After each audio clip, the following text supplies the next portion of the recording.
Bonjour à tous. C'est vraiment dommage que vous ne soyez pas là, que je ne peux pas vous voir, vous dire bonjour. Mais ma foi, c'est comme ça. J'espère que vous allez tous bien et que vous avez pu, pendant ce confinement, sentir la fidélité du Seigneur, sa présence. Bien sûr, dans la vie, il y a des hauts et des bas, et j'aimerais dire aux personnes qui ont vécu des épreuves que Jésus n'est pas resté à la croix. Après sa passion, après avoir souffert, il est ressuscité. Le Christ est vraiment ressuscité. Alléluia. Alors ce soir, aujourd'hui, on va adorer le Seigneur.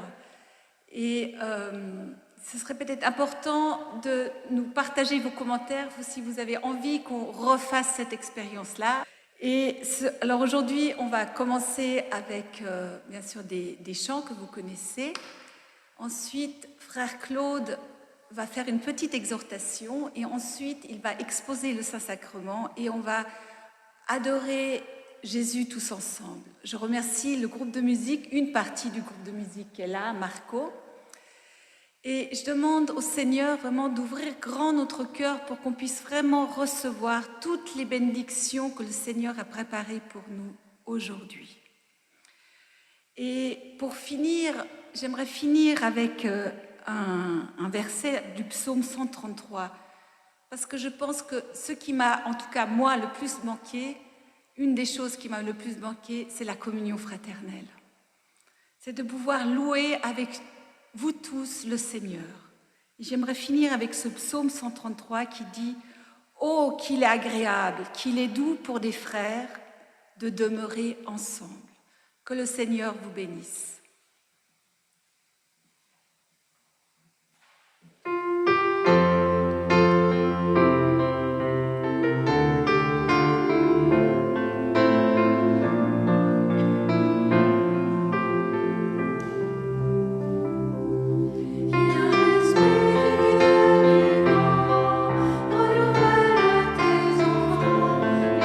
Esprit Saint, nous brûler de ton feu.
Esprit Saint, nous t'invitons au milieu de nous. Nous te remercions d'être présent au milieu de nous, pour nous inspirer, pour nous restaurer, pour nous guider, pour nous aider à faire ta volonté.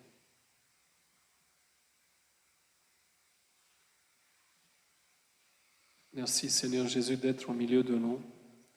Comme tu l'as dit, là où 2 ou 3 se réunissent à mon nom, je suis au milieu d'eux. Nous t'invitons au milieu de nous et nous te remercions.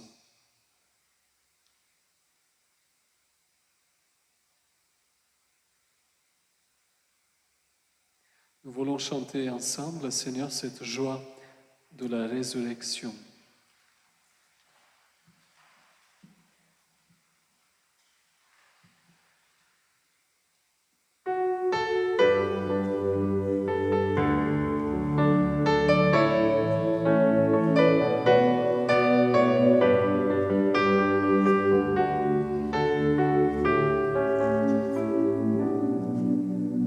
Je suis dans la joie, une joie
surnaturelle que tu nous donnes, malgré les circonstances. Merci vraiment, Seigneur, pour tout ce que tu as fait pendant ces 2 mois, Seigneur, dans nos vies, autour de nous, en nous. Merci, Seigneur, pour toutes les grâces. Et nous voulons ouvrir notre cœur pour accueillir encore plus de grâce, encore plus de toi. Merci, Seigneur.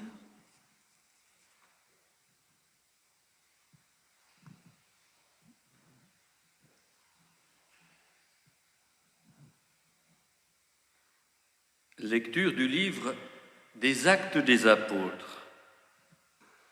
Les frères étaient assidus à l'enseignement des apôtres et à la communion fraternelle, à la fraction du pain et aux prières. La crainte de Dieu était dans le cœur de tous, à la vue des nombreux prodiges et signes accomplis par les apôtres. Tous les croyants vivaient ensemble et ils avaient tout en commun. Ils vendaient leurs biens et leurs possessions et ils en partageaient le produit entre tous en fonction des besoins de chacun. Chaque jour, d'un même cœur, ils fréquentaient assidûment le temple, ils rompaient le pain dans les maisons, ils prenaient leur repas avec allégresse et simplicité de cœur. Ils louaient Dieu et avaient la faveur du peuple tout entier. Chaque jour, le Seigneur leur adjoignait ceux qui allaient être sauvés. Parole du Seigneur. Nous rendons grâce à Dieu.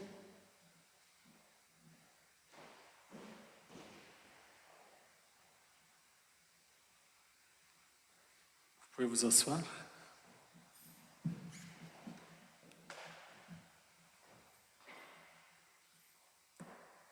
En écoutant ce passage des Actes des Apôtres, je trouve qu'il est un des plus beaux passages de ce livre des Actes des Apôtres.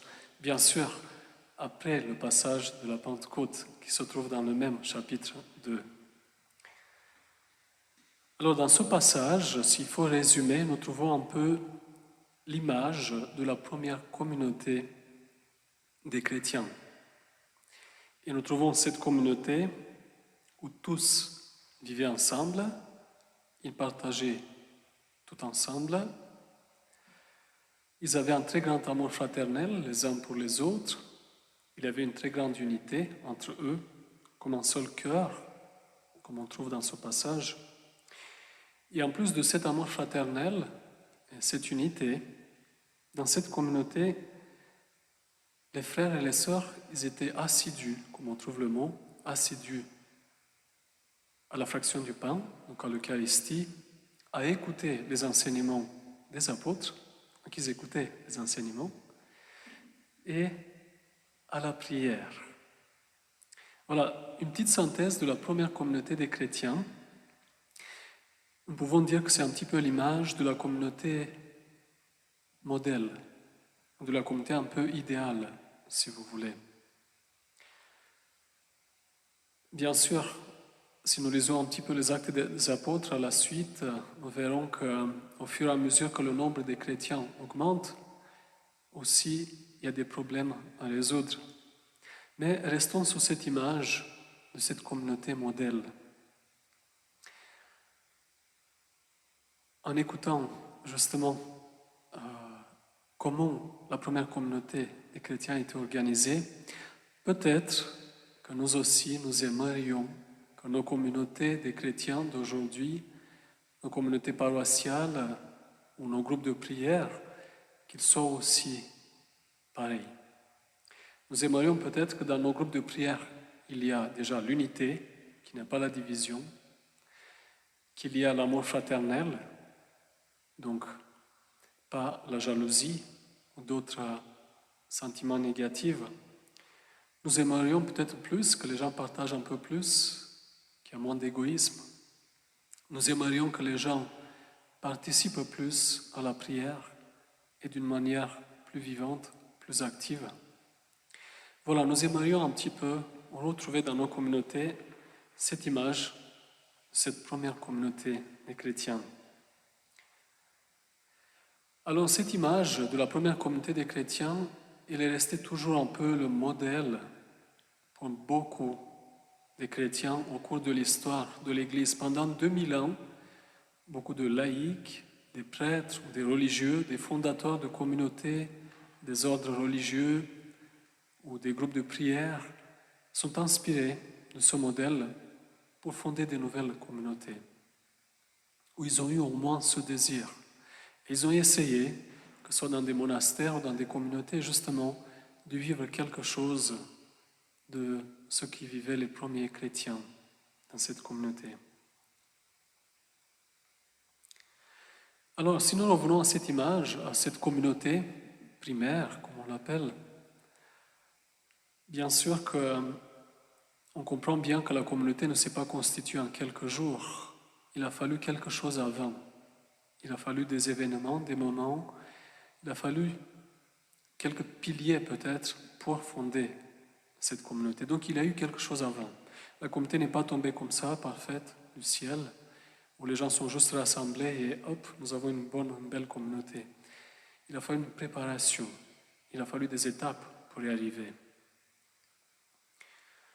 Et en réfléchissant un petit peu quelles sont ces étapes, je pense qu'il y a plusieurs événements, plusieurs moments importants, mais j'aimerais me résumer à 5 moments importants, 5 étapes importantes pour arriver à fonder une telle communauté des chrétiens.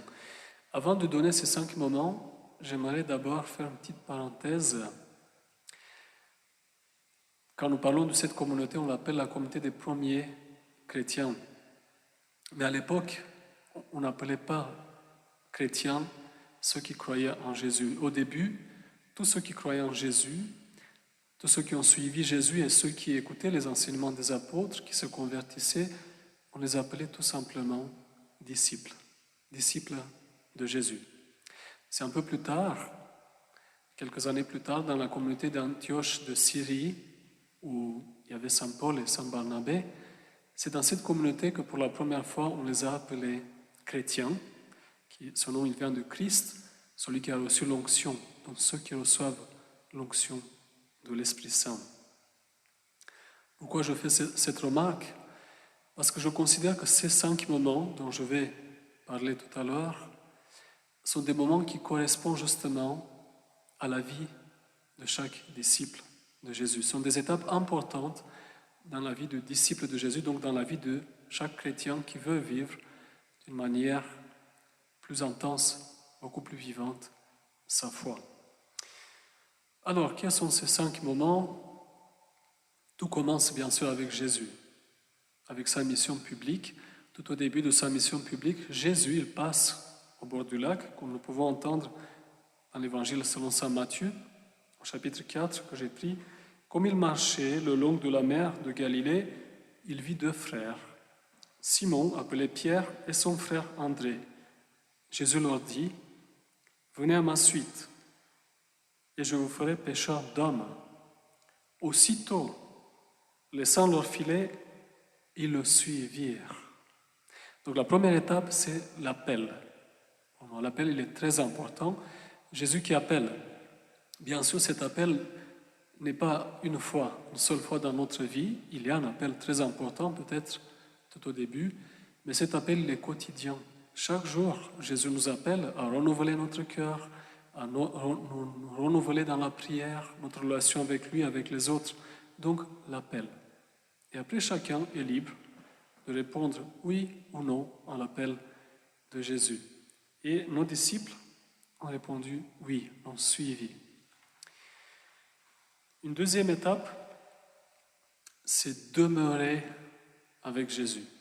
Nous avons entendu dans le passage, si vous voulez, en Saint Jean, l'évangile selon Saint Jean, chapitre 1, les 2 disciples suivirent Jésus. Ici, on parle de Jean et André, plutôt. Se retournant, Jésus leur dit, « Que cherchez-vous » Ils lui répondirent, « Maître, où demeures-tu » Il leur dit, « Venez et vous verrez. » Ils allèrent donc, ils virent où il demeurait et ils restèrent auprès de lui. Ils restèrent auprès de lui. Donc, cette étape est très importante, demeurer avec Jésus. Donc, on considère que les disciples ont passé environ 3 ans avec Jésus. Ils ont demeuré avec lui pour justement connaître Jésus, pour s'imprégner de ses enseignements et pour mieux se préparer pour la suite. Et pendant ce temps, Jésus les a formés, il les a instruits à travers la parole. Ils ont vu la puissance de la parole, ils ont vu la puissance des actes que Jésus accomplissait, les signes du royaume, les guérisons, les délivrances, les résurrections des morts qu'il a accompli Jésus. Et pendant ce temps, ils ont fait aussi l'expérience de la mission. Quelquefois, Jésus les a envoyés en mission, au début les 12, après les 72. Ils ont fait aussi un peu l'expérience de la mission. Ils ont eu eux-mêmes la puissance de chasser les esprits mauvais et d'accomplir des guérisons pendant que Jésus était avec eux. Une troisième étape, une étape très importante, c'est vivre l'expérience de la croix. Les disciples avec Jésus, ils ont connu la gloire.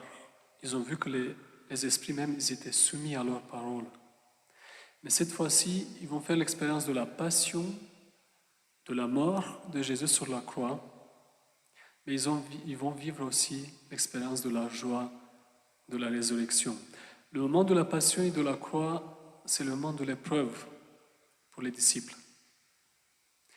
On voit qu'à ce moment-là, ils ne sont pas prêts pour accomplir une mission.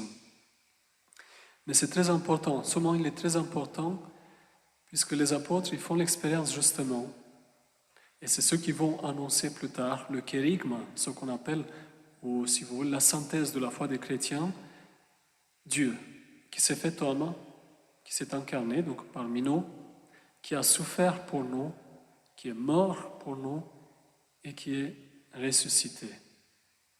Voilà la synthèse de la foi. Les disciples, ils font cette expérience pour pouvoir annoncer justement les fondements de la foi en Jésus. Et nous arrivons à la quatrième étape. Quelle peut être la quatrième étape? Donc nous avons bien vu que pendant la passion, les disciples, malgré le fait qu'ils ont eux-mêmes fait des miracles pendant qu'ils étaient avec Jésus, au moment de l'épreuve, ils sont tous enfuis. Ils ont eu peur. Ils avaient besoin d'encore quelque chose.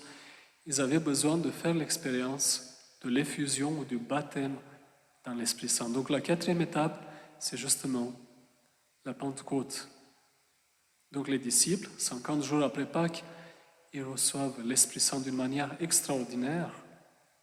Donc l'Esprit Saint qui descend sur eux et ils sont renouvelés, ils sont transformés. À partir de ce moment-là, les mêmes disciples qui avaient peur, qui étaient enfermés, ils vont sortir. Ils vont annoncer la bonne nouvelle sans aucune peur. Ils vont même aller annoncer la bonne nouvelle jusqu'à donner leur vie. L'Esprit Saint les a renouvelés. Et maintenant, nous arrivons à la cinquième étape, si vous voulez un peu la dernière. Maintenant, les disciples sont prêts pour la mission. Et pour moi, la cinquième étape, c'est justement la mission. Les disciples renouvelés par l'Esprit Saint, ils vont écouter ce que Jésus leur a donné comme commandement, comme parole avant de partir. Jésus leur dit, allez dans le monde entier, proclamez l'Évangile à toute la création. Et voici les signes qui accompagneront ceux qui deviendront croyants. À mon nom, ils expulseront les démons. Ils parleront en langue nouvelle. Ils imposeront les mains aux malades et les malades s'en trouveront bien. Allez de toutes les nations, faites des disciples. Baptisez-les au nom du Père et du Fils et du Saint-Esprit. Apprenez-leur à observer tout ce que je vous ai commandé. Et moi, je suis avec vous tous les jours jusqu'à la fin du monde. Voilà le commandement que Jésus a donné à ses disciples et à nous, tous les chrétiens, aujourd'hui. Donc le disciple de Jésus doit être un disciple témoin, missionnaire.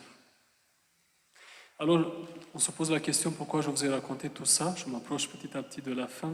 Tout simplement parce que ça nous concerne. En tant que chrétiens, ça nous concerne. Ça nous concerne de savoir qui nous sommes des vrais disciples de Jésus, quelles sont les étapes importantes dans notre parcours de disciples de Jésus et quel est notre but, quelle est notre mission. Voilà pourquoi j'ai raconté tout ça. Et j'aimerais finir avec une prière. J'appelle cette prière en fait la prière de disciple de Jésus. C'est plutôt une prière d'action de grâce. Seigneur Jésus,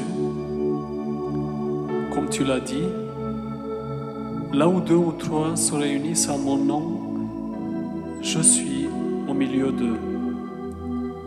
Merci Seigneur Jésus d'être au milieu de nous. Merci Seigneur Jésus de nous aider à entendre ton appel de chaque jour et de le suivre.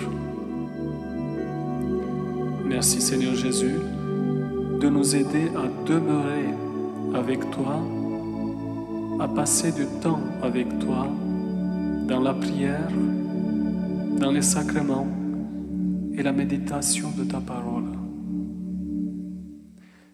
Merci Seigneur Jésus de nous aider à nous laisser toucher par ta passion, ta mort et par la joie de ta résurrection. Merci Seigneur Jésus de nous aider à accueillir ton Esprit Saint pour nous transformer et nous donner la force d'être des vrais disciples, témoins, missionnaires. Merci Seigneur Jésus d'être toujours avec nous pour continuer ta mission sur la terre à travers nous. Amen.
Oui, Jésus, tu es là, au milieu de nous. Tu es présent. Merci, Jésus.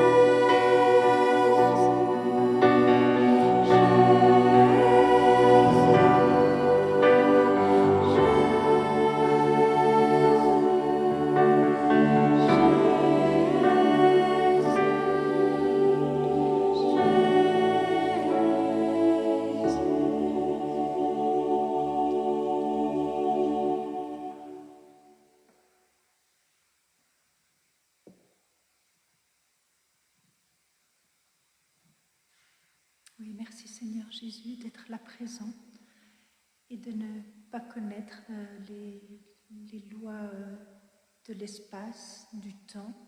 Tu rejoins chacun de nous, où que nous soyons, par les moyens que nous avons. Et tu accueilles déjà maintenant toutes les personnes qui t'adoreront plus tard devant leur télévision, téléphone, et tu les bénis. Comme dans l'évangile d'aujourd'hui, tu es le bon berger, celui qui nous accueille tel que nous sommes. Tu viens chercher la brebis lorsqu'elle est égarée et tu la ramènes dans ton cœur.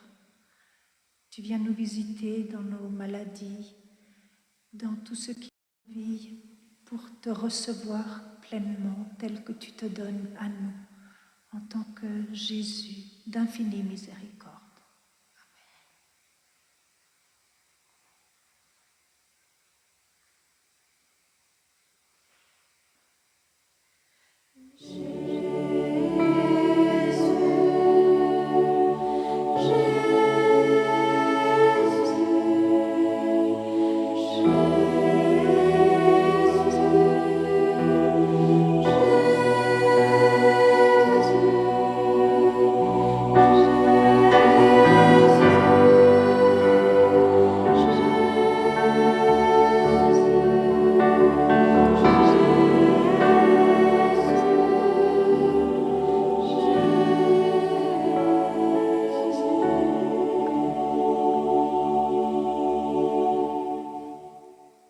Oui, Jésus, nous voulons te déposer tous nos soucis, toutes nos difficultés, tous nos dysfonctionnements. Seigneur, viens nous libérer de nos peurs. Jésus, j'ai confiance en toi. Jésus, j'ai confiance en toi. Jésus, j'ai confiance en toi. Merci Seigneur de mettre en nous l'esprit d'adoration pour que nous puissions venir t'adorer comme la Vierge Marie t'a adoré à la crèche, voilà, comme les bons bergers, les bergers qui étaient venus t'adorer à la crèche.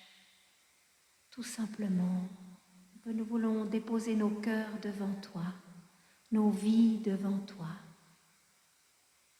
Nous voulons t'adorer pour tous ceux qui ne te connaissent pas, qui n'adorent pas, parce qu'ils ne te connaissent pas encore, Seigneur Jésus. Plus on te connaît, plus on t'aime, et plus c'est facile de venir t'adorer.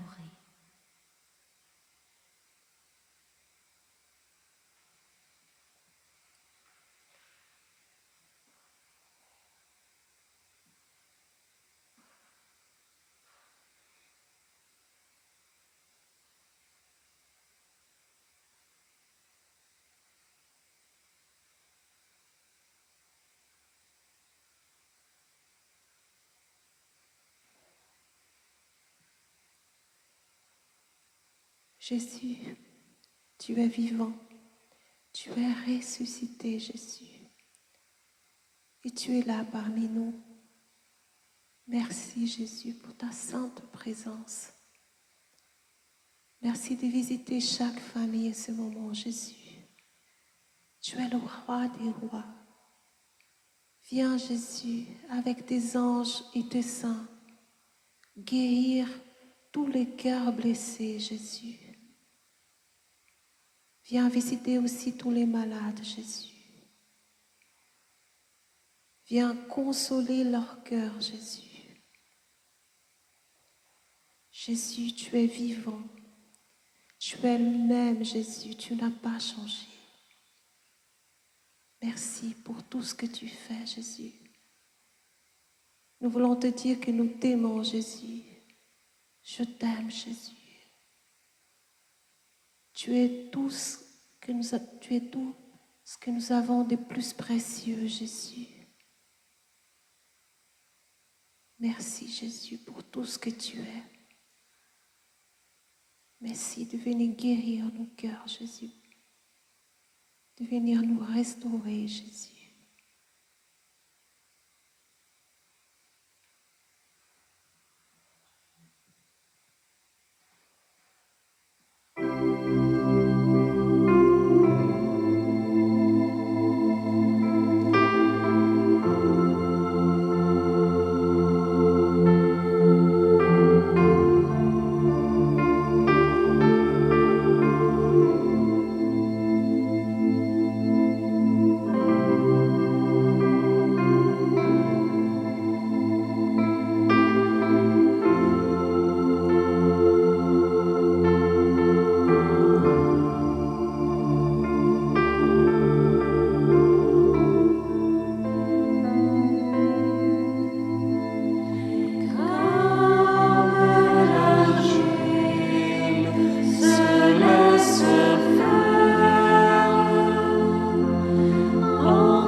Père éternel, tu es un Dieu qui nous aime.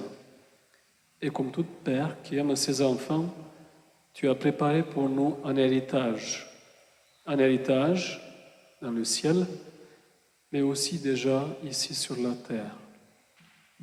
Tu as préparé des bénédictions pour nous, et aujourd'hui nous voulons recevoir toutes les bénédictions que tu as préparées pour nous. Par ton Fils Jésus-Christ, nous voulons recevoir toutes les bénédictions spirituelles, humaines et même matérielles que tu as préparées pour nous. Amen. Oui, Seigneur Jésus, en ton nom, nous voulons bénir nos familles, les enfants de nos familles, ceux qui nous sont proches. Nous voulons bénir, Seigneur Jésus, tous ceux que nous aimons et qui nous aiment. Nous voulons bénir ceux qui souffrent en ce moment de cette épidémie. Nous te remercions, Père éternel, de les bénir, de les guérir, de les protéger. Ceux qui luttent en ce moment, merci, Père éternel, de les bénir par ton Fils. Merci de bénir ceux qui nous guident, ceux qui ont des responsabilités dans la société. Merci, Père éternel, de les bénir par ton Fils dans les décisions qu'ils doivent prendre. Merci de bénir ton Église dans ces moments. Nous proclamons ton nom très saint, ta Seigneurie, ton sang précieux sur ton Église, sur les communautés, sur les paroisses, sur les groupes de prière, sur nous-mêmes. Nous proclamons, Seigneur, ta bénédiction et nous accueillons toutes les bénédictions que tu as préparées pour nous. Amen. Et nous voulons, Père éternel, prier ensemble la prière que ton Fils nous a appris.